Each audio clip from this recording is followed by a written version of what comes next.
अब जन साधारण आदमी शास्त्र में तो प्रवेश पाया नहीं, तो सत्संग सुने। अगर सत्संग भी नहीं सुन पा रहा तो ईमानदारी से देखो, तुम्हारे हृदय में बैठा हुआ भगवान जब तुम गलत करना चाहते हो तो तुम्हें प्रेरित करता है कि नहीं कि गलत है? सच्चाई से बताओ। किसी शास्त्र में पढ़ो या ना पढ़ो, कहीं सुनो या ना सुनो, जब तुम गलत करना चाहते हो तो तुम्हारे हृदय में बैठा हुआ गुरु आपको प्रेरित करता है ना कि आप गलत कर रहे हो। आप उसकी बात नहीं मानते और गलत कर बैठते हो। आप कोई ये नहीं कह सकता कि मुझे पता नहीं था कि गलत है, क्योंकि हृदय में भगवान सबके बैठे हैं और सबको सूचना देते हैं, बड़ी धीमी आवाज में देते हैं, बहुत झीनी, ये गलत है। पर हमारी वासना इतनी प्रबल होती है कि हम उस बात की अवहेलना करके और गलत कर, फिर हमें दंड मिलता है। फिर हमें दंड, कोई ये नहीं कह सकता मुझे पता नहीं था। गलत का पता होता है। हमारी बहन को कोई गलत देखे तो हमें बुरा लगेगा, तो हम किसी की बहन को बुरा क्यों देखें?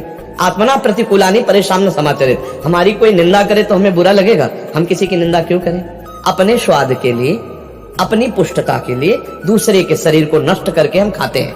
अपनी वासना पूर्ति के लिए हम दूसरी माताओं बहनों की तरफ गंदी दृष्टि देखते हैं। अपने हमारी जो वासनाएं हैं कि हमको ये मिल जाए, ये मिल जाए, उसके लिए, धन के लिए हम असत धर्म ग्रहण करते हैं, चाहे हिंसा करनी पड़े, चाहे घूस लेना पड़े, चाहे पापाचरण करना पड़े। तो ये सब बातें सबको पता है मैं गलत हूं, पक्का पता है, पर वो अपने अज्ञान के कारण देखा जाएगा, इसलिए उसको दंड मिलता है और नाना प्रकार की दुर्गति भोगता है। ये कोई नहीं कह सकता कि साहब मुझे पता नहीं था। कुछ ऐसी सूक्ष्मताएं धर्म की हैं जो हो सकता है आपको ना पता कि ये धर्म हो सकता है कि अधर्म हो सकता है निर्णय में, लेकिन पापाचरण तो खुला हृदय में आवाज आती है, गलत है मत करना।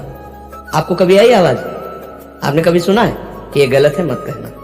वही भगवान है जो तुम्हारे अंदर बैठा है, वही भगवान संतों के मुख से बुलवाता है, वही भगवान शास्त्र रूप में आज्ञा करता है। तो सबको भगवान आदेश करते ऐसा करो, ऐसा ना करो। अंदर से अगर हम उसकी बात मान लें तो हम दिव्य हो जाए। अब अज्ञानी जीव को तो कुछ ज्ञान है नहीं गुरु किसे बनाना चाहिए, तो प्रभाव सुना, प्रवचन सुना और दीक्षा ले ली, और कुछ फिर उसके जीवन में ऐसी घटनाएं घटी कि अश्रद्धा हो गई। तो हमको मंत्र और नाम में अश्रद्धा नहीं करनी चाहिए। जो हमको मिला वो सच्चिदानंदमय, जैसे गुरु ने कहा राम जपो कृष्ण जपो, तो अब हम वो बात पकड़ लें और कभी कोई चर्चा न करें कौन हमारा गुरु, क्या हमारा, कभी चर्चा न करें। बस हमारे गुरु हैं, हमारे गुरु ने हमको दिया है, बस खूब जहां मन लगे वहां सत्संग सुन ले और खूब नाम जप करे जो गुरु ने दिया, बढ़िया भगवान की प्राप्ति हो जाएगी।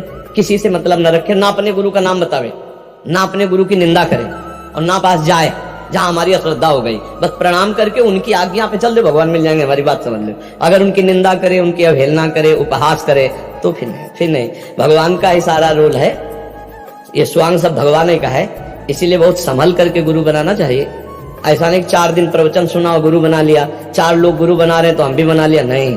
साल 2 साल पहले खूब बैठ के सत्संग सुने और उनकी चेष्टाएं देखे और देखे मन मिलता है कि नहीं, बात समझ में शास्त्रीय है कि नहीं, बात समझ में हमारा भाव जुड़ता है कि नहीं, हमारे अंदर कुछ परिवर्तन होता है कि नहीं, हमारे अंदर लगाव आ रहा है कि नहीं। पहले खुद अपने नेत्रों से देखना चाहिए, किसी दूसरे के कहने से किसी को गुरु नहीं बनाना चाहिए। अपने भगवान से प्रार्थना करें कि यार हमको आप गुरु रूप से मिलो, और जब मिलावें तब भगवान की कृपा से भगवान मान के उनको, और बस हमें लगता है कि अगर गुरु के वचन मान ले तो सब काम हो जाएगा। गुरु वाणी मानने से काम चलता है, जो गुरु ने बोला, जो गुरु वाणी में बात मान लो सब कुछ हो गया। अगर बात ना माने तो पास भी रहने से काम नहीं बनेगा, बात ना माने तो पास भी रहने से वो फिर भगवत प्राप्ति नहीं। तो जो गुरु ने नाम दिया, मंत्र दिया, वो बढ़िया खूब जपो, जो भी दिया हो, किसी से कहा नहीं जाता गुरु मंत्र को, खूब जपो और गुरु में ब्रह्म बुद्धि रखो। भगवान के 3 लीलाएं हो रही जगत में, एक सतोगुणी लीला, एक रजोगुणी लीला, एक तमोगुणी लीला, एक सृजन लीला, एक पालन लीला और एक विनाश लीला। तीनों हमारे भगवान के, इसलिए हम उनको नमस्कार करते हैं और अपना भजन करते हैं।